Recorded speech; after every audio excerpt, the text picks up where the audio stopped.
We love Wednesdays. Because Wednesday's the day we get to do civil procedure. That's right. Good. So you know what class you're in. That's good. Progress is being made. Think about it. You're almost done with your first month of your second year of law school. Soon you will be halfway done with law school, right? Like 2 more months and you'll be halfway done. Isn't that nice to think about? Isn't that nice? No, it's not nice to think about. No. Is that not? You're scared of what's going to happen afterwards? Yes. That's the easy part. Because you will have all of the skills that I'm giving you in this class. So your career is going to be so easy. Your professional life is so easy. You'll have a tremendous leg up when all of your colleagues and everyone else who practices law, because you will know how to put together something like this motion to dismiss. So everybody put together between Friday and today, right? Everybody did that. Right? Plenty of time to do something that's relatively easy, right? And you're okay in here. And this is true of all motions, by the way, not just motions to dismiss. This is basically how they're laid out. You have your case file. Make sure to put a title of your motion on there so the court knows right off the bat what they're looking at. Right? The basis of the court's ability, sometimes also, I've said statement of jurisdiction in here. You don't have to put a formal statement of jurisdiction down. You would just tell the court what gives them the authority to do what you're asking them to do. In this case, that's worthwhile.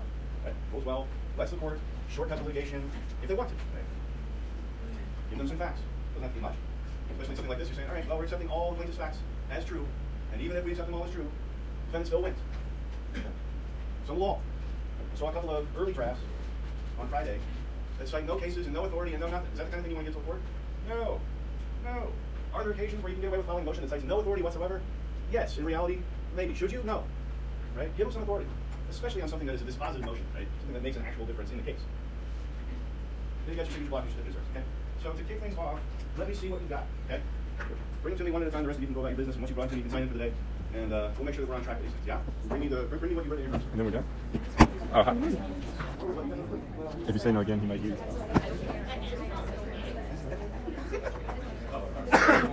Yeah, and so when you're talking about standard of care, what are we talking about? Sports, or specifically? Medical malpractice, right? So there's an element here. There's an element here of medical malpractice that you could rely on. Do you just jump in here and sue whoever the jail doctor is, find out who the jail doctor is, and file a lawsuit for medical malpractice?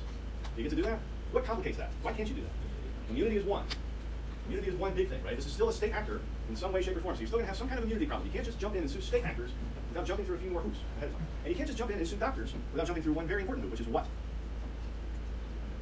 Any doctor, right? Any doctor. Or any professional. Yeah. You gotta have an expert. You gotta have an expert. There's somebody that's worked at a plaintiff's firm, right? You gotta have an expert before you just run in and sue a doctor, even if it seems really, really bad.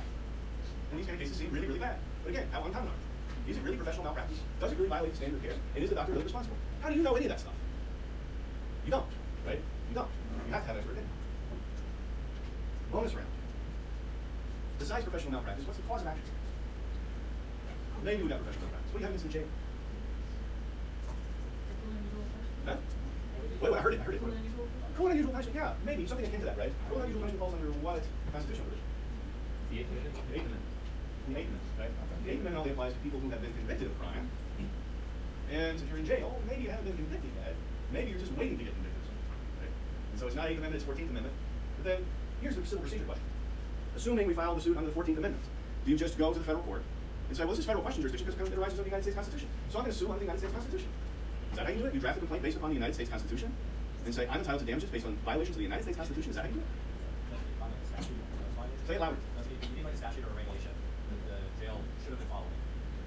You have to have something, not a statute or a regulation that the jail should have been following. I mean, I think you're on the right track, right? You can sue for a constitutional violation, but you don't file suit. Here's the procedure part of it. You don't file suit under the United States Constitution. Because the United States Constitution, what does the United States Constitution, those of you that memorize every word of it, I'm sure it's many of you, what does the United States Constitution say about whether or not you can file suit in a court of law to vindicate provisions of the United States Constitution? It says nothing. That's right. Nothing. Right? The United States Constitution does not say, if anybody has their rights violated under this document, you get to file suit in a court of law. So you have to find something that does that. Okay? You don't get to just file suit. Same goes with the Kentucky Constitution. You have a violation of the Kentucky Constitution, you just go file suit under the Kentucky Constitution? No. Right? No, you have to have a statute, some sort of authority that allows you to bring that suit in the first place. Yes? That seems like a very dangerous thing to do, only because if there's not a law like codified for a certain type of breach, but that breach does violate the Constitution, there's no way you can get into the local law because there's no statute back to that. And in fact, if you're, we'll talk about the federal Constitution in a minute, but if your rights have been violated under the Kentucky Constitution or under the Indiana Constitution, and you say, I am entitled to damages because my rights have been so egregiously violated under the Constitution, the state Constitution, can you get damages for violation of the Kentucky Constitution? Can you get money damages for that? Who knows the answer? Who wants to guess the answer? No. No. There's a statute that allows you to get declaratory relief, which means you can get a state actor to stop doing the thing that violates the Constitution, but getting paid, getting your attorney's fees, nope, not gonna happen. Makes no logical sense. It doesn't get the government. You make the rules. You'd rather not have to pay out to agree plaintiffs.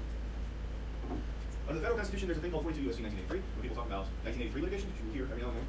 Many of the cases that you read in your common law class are 1983 cases. Okay? That's how you get a constitutional provision into the federal court. You file it under 42 U.S.C. 1983. But if it were not for that statutory provision, which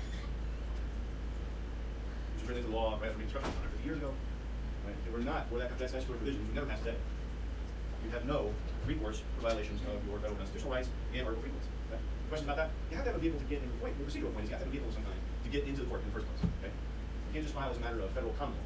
That doesn't work. That's a violation of the Constitution. All right, so your motion to dismiss. We already talked about this already. Motion for judgment on the pleading. Boy, this is exciting, isn't it? Did you guys read Rule 12C? Isn't that helpful? 12C. There it is. The shortest little piece of rule that you'll read all semester long. After the pleadings are closed, but early enough not to delay trial, the party may move for judgment on the pleadings. Simple, right? Easy. Not very long. Right? So what is this thing? You don't see these in the wild very much. At least I haven't seen them in my practice very much. And the lines are not exactly clear as to when you ought to be using this motion to dismiss or a motion for summary judgment. And indeed, when you see these filed in the wild, you'll see a lot of muddling by parties between motion for summary judgment, motion to dismiss, and motion for judgment on the plea. Again, I have not fielded many of these in my career, and I've certainly not drafted very many. The main way that I think the drafters of the rules want it to be used is like a 12b6 motion for the plaintiff.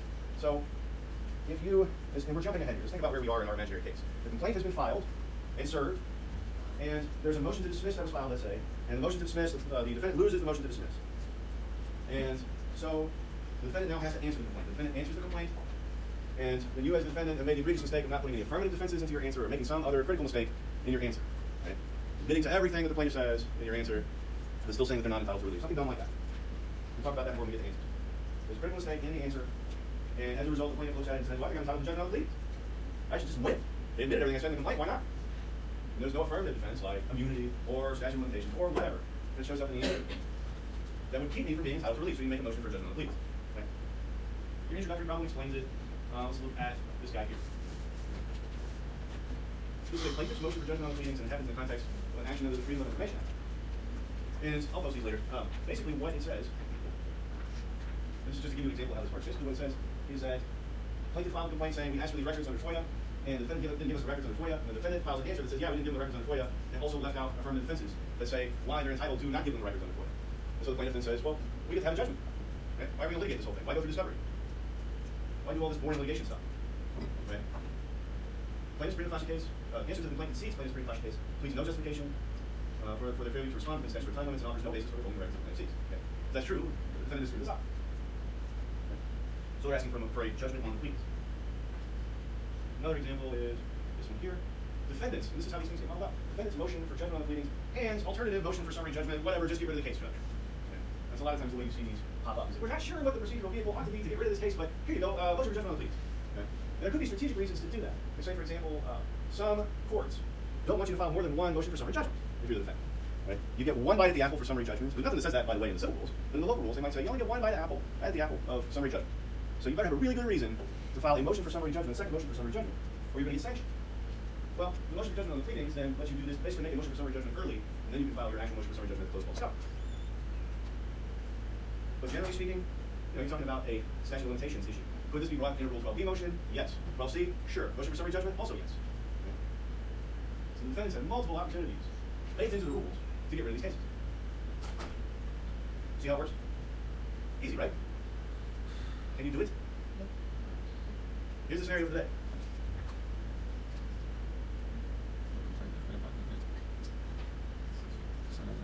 Go away. All right, bro. You video, do that.